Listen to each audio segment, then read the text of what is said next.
This is Rumble, and this is Michael Moore, and it is now, as I record this, about 36 hours since the polls closed on Tuesday in Michigan and 5 other states. Needless to say, and no way really to sugarcoat this, is that things didn't go the way that I hoped that they would go on Tuesday. Not just myself, but I'm sure many of you. I'm also certain there are people listening to this that are very happy with how things went. Tuesday was merely 7 days after Super Tuesday, just 10 days after South Carolina. And in those 10 days, the old guard of the Democratic Party, the corporate Democrats, the media that supports the view of these moderate Democrats, got very excited overnight behind a candidate that they had dismissed and buried and now saw as their last great hope against Bernie Sanders.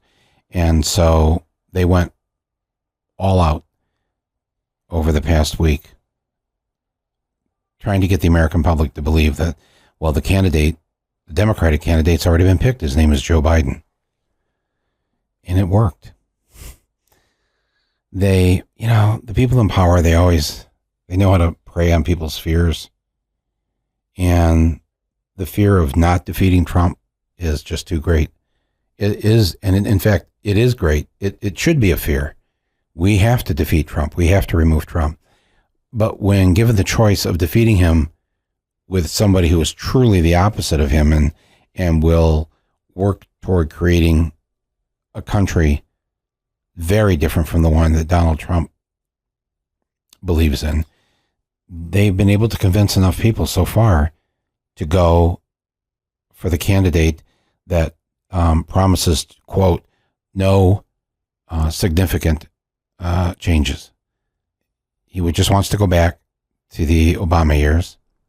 He calls the Trump presidency an aberration, contrary to what I and many of you believe, that Trump was actually the natural extension of decades of building a country that benefited the few instead of the many, and that we would end up with somebody like Trump was, in some sense, no surprise. But that's not how the way Joe Biden sees it. He sees it as just a one-off. Trump's a one-off. And if we just go back to the way it was before Trump, Biden has absolutely no sense of what that means, of what it was like for the tens of millions of people before Trump who still ended up in bankruptcy, losing their homes because of medical bills. Medical bills under Obamacare. No idea of how people are trying to get by, living from paycheck to paycheck, trying to get by without being able to afford daycare, trying to get by with paying off student loans, sometimes for decades. No, nobody I know wants to go back to that. We have it already. We have it right now. There's no going back. Going back to when? It can only be going forward. Representative Jim Clyburn from South Carolina, 2 nights ago, on Tuesday night, right after when the polls were closing, said that enough's enough. We need the DNC, he said, needs to step in and put a halt to the primaries, put a halt to the debates. No more debates. We don't need to anymore. And James Carville joined in with him. We need to bring this primary thing to an end. This primary. Bring the primaries to an end? You mean don't let the majority of the country, which hasn't voted yet, vote. We've had primaries or caucuses now in 24 states and 1 territory. There are 26 states and 3 more territories, plus Washington, D.C. to go. So we're not even at the halfway point.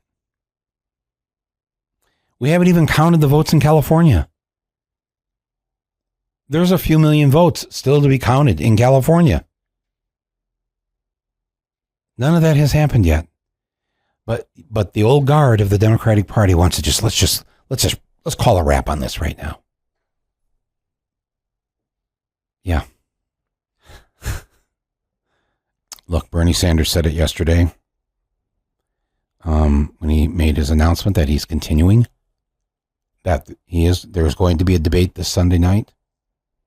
Joe Biden is going to have to stand there on the stage for 2 hours and face Bernie. And that, I think, will hopefully show many people, maybe many of you who aren't convinced yet, that we're in deep trouble with Joe Biden as the candidate. If you really think that job one is to defeat Trump and get rid of Trump, why would so many people just jump in believing that after not having believed it before South Carolina? But all of a sudden with South Carolina and Super Tuesday, and then boom, that's it. After a third of the country has had it say, we've seen enough, we don't need the other 2/3 the way in. You don't need to see Biden in a real debate, not a debate with 24 people on the stage, a real debate, one-on-one, like it's going to have to be with Trump. You don't want to see that? You don't want to question, I mean, what exactly is Biden's problem? Why does he say the things? Where does his mind go when he's answering a question? What is that about? I'm not a doctor. I don't know. But when he's asked a question, as he was at one of the debates about the legacy of slavery, and he started talking about record players. You know, I mean, I'm not going to go through all the things that we call gaffes on his part, but they're getting more and more bizarre and more common and more intense. And so, you know, finally, I had to start making some calls. I had to start talking to some people who I've known or I've met over the years. I don't necessarily know them personally that well. They're not close friends, but I figured they'd take my phone call. I figured they'd talk to me if I ran into them at some function or whatever. And so I want to tell you what I've learned in my private, not for attribution discussions with people that don't necessarily share my politics in the Democratic Party, but are good enough people that they were willing to confide their concerns and their fears to me. And I want to share some of that right now.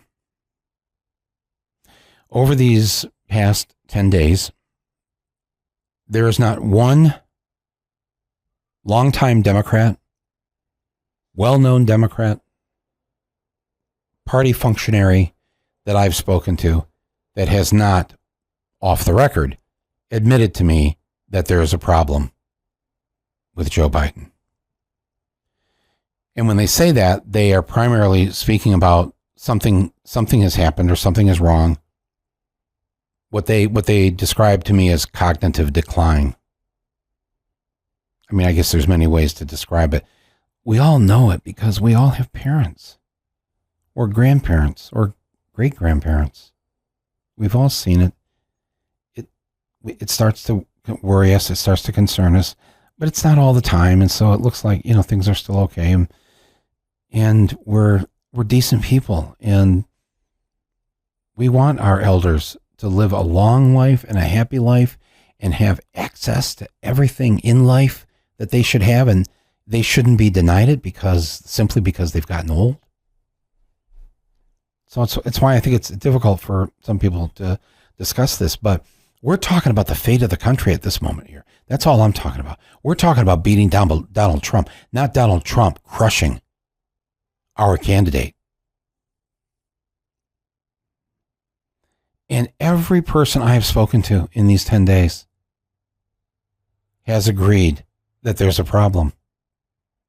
Some of them have even gone so far as to describe to me the measures that they know from speaking to the Biden campaign or people close to the campaign. Measures are being taken. I keep being told this. Measures, don't worry, measures are being... What do you mean by measures? What measures can you do? Somebody is in decline. They're in decline. I mean, I don't know of a way to reverse that, but what are you saying? And then they start to describe to me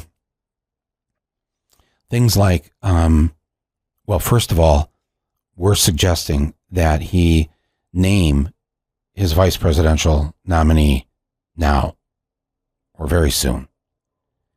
Tell the public who he's chosen. Tell her name.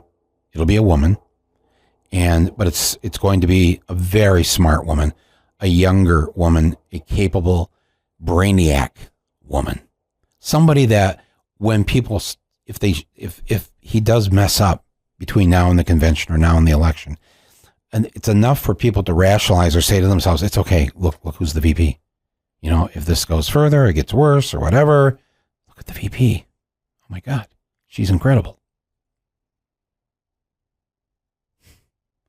I said, wow, you know, there's a cynical tone to what you're describing to me when you say, yeah, let's just go pick a brainiac woman off the shelf here and use her, what, as a prop?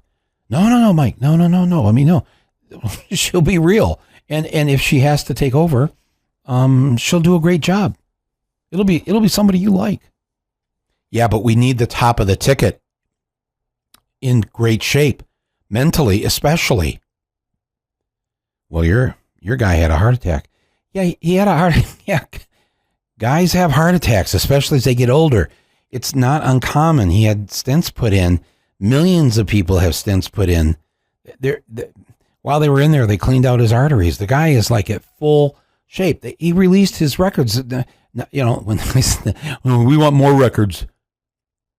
I mean, when we think records, we're thinking we're watching Marcus Welby or whatever, the doctors or something with large file folders of records. You know, he released 3 very detailed letters from a medical doctor and from 2 cardiologists. And you can read, nobody's taking the time to read it. It's online. You can read it. Blood pressure, 100/50. If you know anything about blood pressure, that's incredible. Cholesterol was under 100. You know, and the good and the bad cholesterol and all that. It was so, man, we should all hope for this, for what Bernie has. No, this is something else I'm talking about. I'm talking about, you know, what's the problem with us having this discussion about Joe's cognitive abilities? You know, and these things he's been telling that aren't the truth. I mean, they've kind of slid by with the media, in part because, well, you know the reasons. They're not going to cover this. But this whole thing that he went through, talking about how he got arrested trying to see Nelson Mandela, you know, he was never arrested. It was just completely made up, either in his head on purpose or in his head because that's the way, you know, you start to remember your history.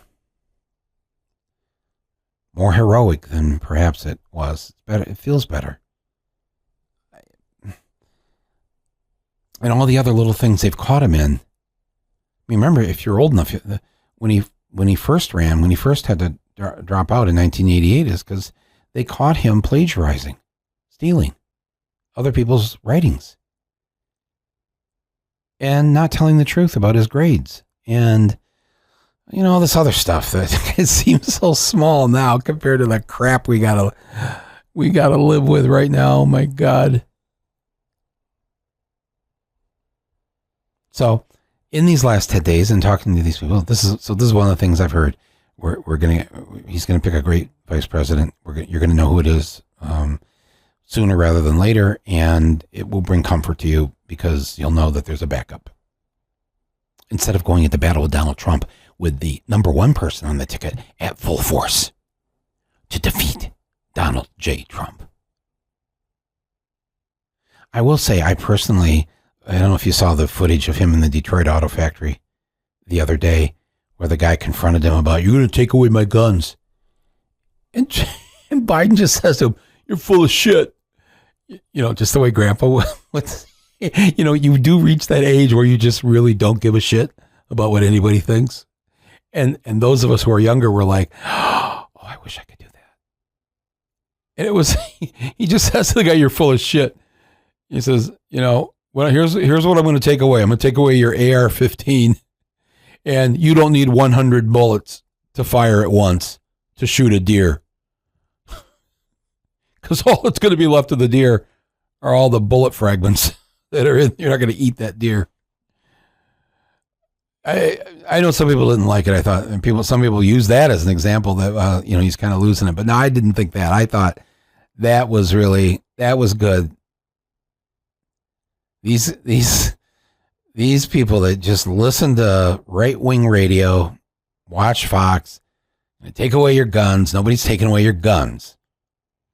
But, we have laws that don't allow you to have a missile launcher, a rocket launcher, a tank. You have a problem with that, do you?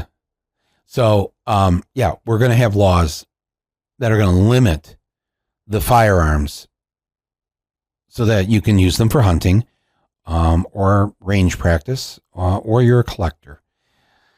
But these people that have 100 guns in their home, in their basement, in their garage, 50 guns, and with magazines that can fire 100 bullets at a time, no, sorry.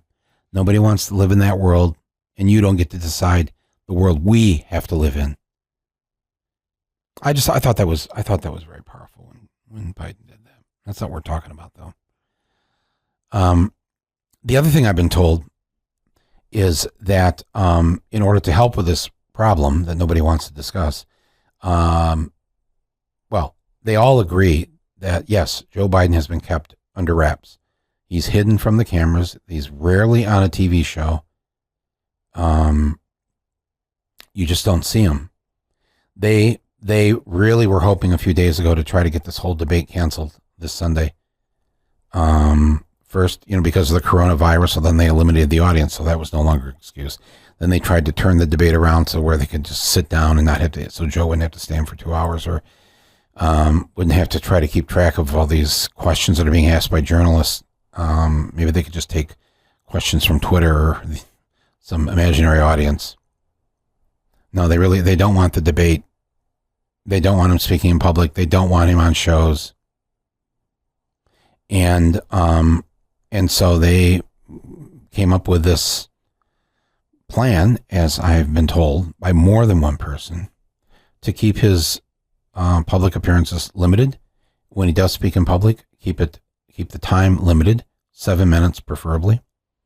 Make sure there's always a teleprompter so he can read it. And then get him out of there. Don't take questions. And the day after I heard this from one of these pro-democratic, long-time, well-known people, there he was in St. Louis this week at a rally. I should put quote marks around rally. It's not like the rallies that you see for Bernie or for Trump where thousands upon thousands of people show up.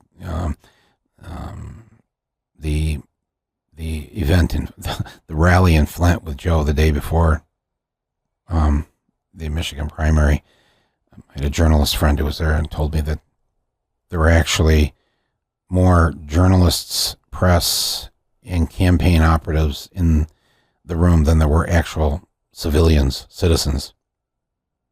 So anyways, at a Joe Biden rally, the idea is to limit this and to limit him. And sure enough, that's exactly what they've been doing. I don't know, how far can you get with this? How far can you keep this under wraps? Why turn this over as an issue to Trump and to right-wing media? Why don't we deal with it? Well, why don't we be transparent about it? Why don't we be honest and open about it? It's not like the people that have voted so far in these 24 states haven't noticed this about Biden. They've noticed it and they've gone ahead and voted for him. That truly shows commitment. And Bernie, again, very honest yesterday, saying he gets it. He's lost the electability argument so far with the voting population.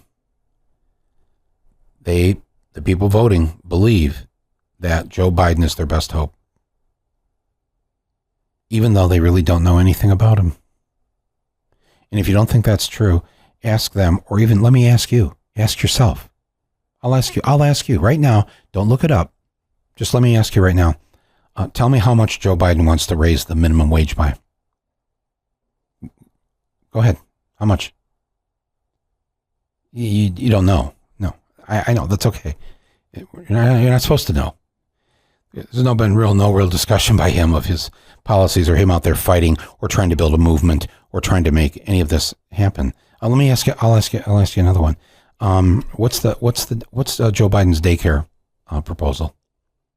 Daycare, daycare, the tens of millions of people who have to try to figure out how to afford to take care of the kids so they can go to work and then pay that daycare out of their pocket, as opposed to if they were living in more enlightened countries where that's taken care of for them, either at work by the employer or either by the state, the government, or in worst case scenario like France, you got to pay $1 or $2 an hour, if you can afford it.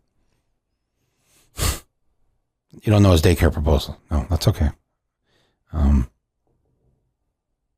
Mass incarceration. What's he going to do about that? Any idea? How about legalizing marijuana? Do you know where he stands on that? Where does Joe Biden stand on climate change? I know obviously that he's against climate. Don't say that. He's against climate change. No. What is he specifically proposed for us to deal with this problem? You can just give me the broad strokes of it. You don't have to give me his, if he does have one, you don't have to give me his 20-point plan. Just tell me. What's he going to do? Well, he's going to get us back in the Paris Accords. That's the best, I think, anybody I've asked that they can say. The Paris Accords are they have no teeth. Tell me, if you can, Joe Biden's healthcare plan. Anybody? Go ahead. What's his healthcare plan? Yeah, that's right. He's for that public option, but he still wants to keep the healthcare, private insurance, all the big industry intact, which means no real change will occur. For Bernie, for Elizabeth, and for those of you who were for Mayor Pete or Amy or whatever, I bet you could tell me, or even if you weren't for them, you could probably tell me a few of the things that they believed in or that they stood for. You might know that, and remember from numerous times that she mentioned during debates that she co-sponsored legislation with Bernie to stop Big Pharma from gouging the American public. But look, there's a saying in show business that the audience is never wrong. Which isn't actually right, because otherwise you never would have watched Shawshank Redemption, which you now think it's one of the best films you've ever seen, but it bombed at the box office. And so thanks to video and digital and whatever, you got a chance to see it. So the audience isn't always right. But in a democracy, that when the voters have spoken, the voters have spoken. And the voters have spoken over the last 10 days. And what they've said is, I'll just read you the way, this is from the New Republic. Nevertheless, Democratic voters in these last couple weeks have opted against real change. The voters in these primaries have opted against ending medical debt. They've opted against ending student debt. They've said they do not want any dramatic action taken to save the world from climate catastrophe. The consequences of this decision by these voters will be felt for years to come for those lucky enough to survive long enough to feel them. I know a lot of you have felt very depressed since Tuesday. And we cannot let depression and despair enter into this because, first of all, this is a long way from being over. Turn the TV off. Quit listening to the pundits. Illinois has not spoken. The state of New York has not spoken. Connecticut, New Jersey, Arizona. I can go on and on. There's 26 states. Puerto Rico hasn't spoken. Don't be so quick to throw in the towel. Come on. We're not the wimps here. This is, yes, I know it looks a lot harder now. Of course, I agree with that. I also can see the silver lining in what's happened here. It's stunning to me, these exit polls, when they ask people questions on the policies and on the issues. In nearly every single question, the voters at these early primaries have sided with Bernie Sanders. And then they've gone in and voted for Joe Biden.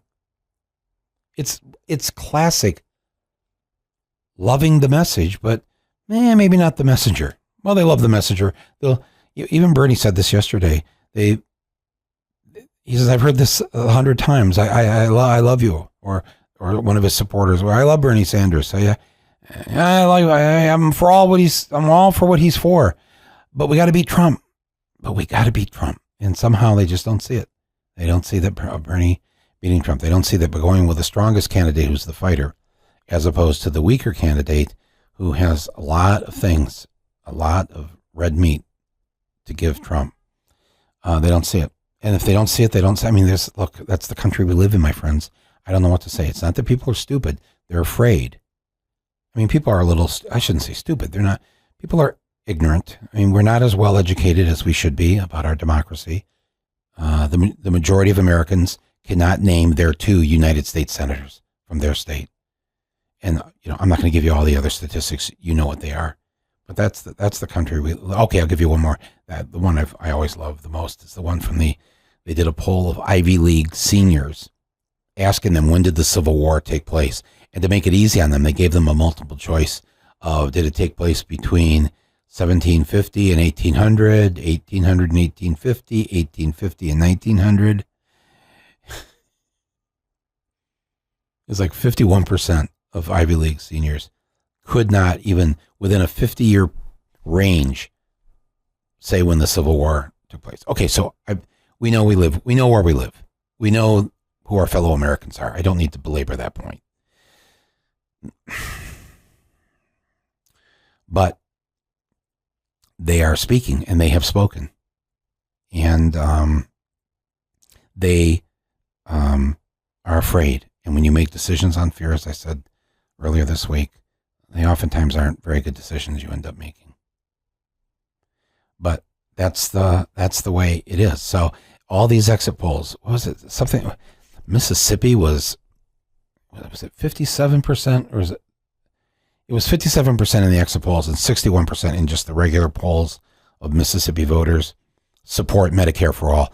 And when they asked the question of people coming out of the voting booth, the same was true in Missouri. In these red states, in these southern states, in fact, there has not been a single state where they haven't been in favor of Medicare for all. I think maybe Tennessee was tied with something. No, that was another question. No, Medicare for all is, every state is for Bernie's plan.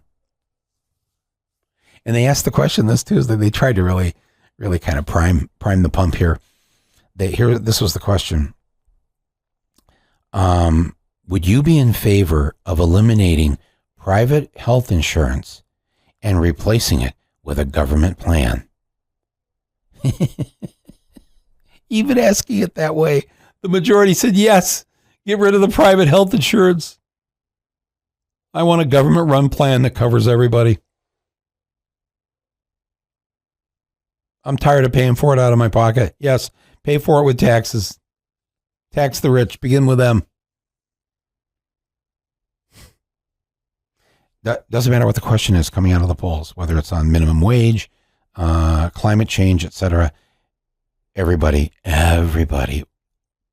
meaning the vast majority. Seriously, anywhere from 52% to over 70%, depending on the question in the state, pick the Bernie Sanders position. My friends, that's huge progress. I mean, none of this is easy in terms of trying to create change. It takes a long time. I posted on my Facebook and Instagram yesterday just what it took for women to get the vote. Oh my God. hundreds of women got together in 1848 at their first convention to try and get women the vote. 1848. It took another 72 years before women got the vote, and only one woman who was at that convention in Seneca Falls, New York in 1848 lived long enough to see women vote. It takes a long time. And you have to really ask yourself, what would you be willing to fight for, knowing that you may not see it in your lifetime? Would you still give up all that time during your life to fight for it because it was the right thing to do and you hope that maybe your children or grandchildren would have it, even if you don't get to have it? All great changes have occurred like that. Sometimes, though, great changes occur very quickly, and I pointed out how in 2004, all these states voted to outlaw same-sex marriage, 2004. And just 11 years later, in 2015, same-sex marriage was the law of the land. Bingo. Done. Quick. Over. Wow. Nobody expected it. Certainly not when all those bans were put in place in 2004. Nobody expected to see that change in their lifetime. 11 years later, gone. So sometimes it takes a long time. Sometimes it doesn't. But feel heartened by the fact that your fellow Americans, you don't have to convince them that Medicare for all is a good idea, or that college tuition for free is a good idea. That parents, especially single moms, should have daycare made available to them. And on and on and on. The people are with us. People are already with us. That's usually the hardest part, isn't it? Trying to convince people to come along, get on board. You know, I mean, ask Martin Luther King that. If you could ask him, right? If you could ask him, what was that like? Trying to get people to believe in civil rights. I mean, there was a presidential election in 1956, the year after the Montgomery bus boycott. It began in December of 1955. That next November, what if they had exit polls in 1956? What if they had asked them, how do you feel about Martin Luther King? How do you feel about civil rights? What do you think that would have been? But here we are. The exit polls are already with the people are already with us. They believe in what Bernie believes in. They believe in what you believe in.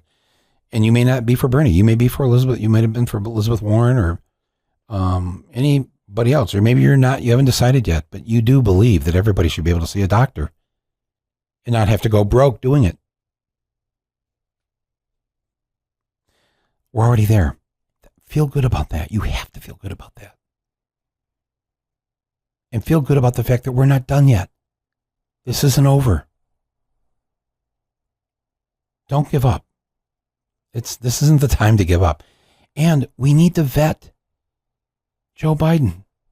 He needs to be put through the various processes here to see if he's going to be the one we want to send into the ring with Trump. And we want to see if he's really thought about the future, not just riding on the coattails of Obama from the past. I loved how the other day he called himself O'Biden. Or I think he was trying to refer to Obama and he called him O'Biden. I don't know what it was. It's nothing to laugh at. It's something really to take seriously. This is important that people vote in these primaries. It's important that they go to your states. It's important that there's a debate. We need to see. We need to see. We need to know. And we don't need props. We don't need vice presidential using women like this to try and cover the fact that the person leading the ticket may have issues. That's not right. You know it's not right. So pick yourselves up. Get busy. Get active. Next Tuesday, we've got Illinois, Ohio, Florida, and Arizona. I know Florida is probably a lost cause, but not Illinois, not Arizona, and hopefully not Ohio. Thank you for listening to this today. This sort of post-Michigan podcast. There was good news. The ultimate news wasn't good, except Bernie did win North Dakota. So come on, folks. Where's the party? Where's the party for North Dakota? Hang in there. I'll talk to you soon.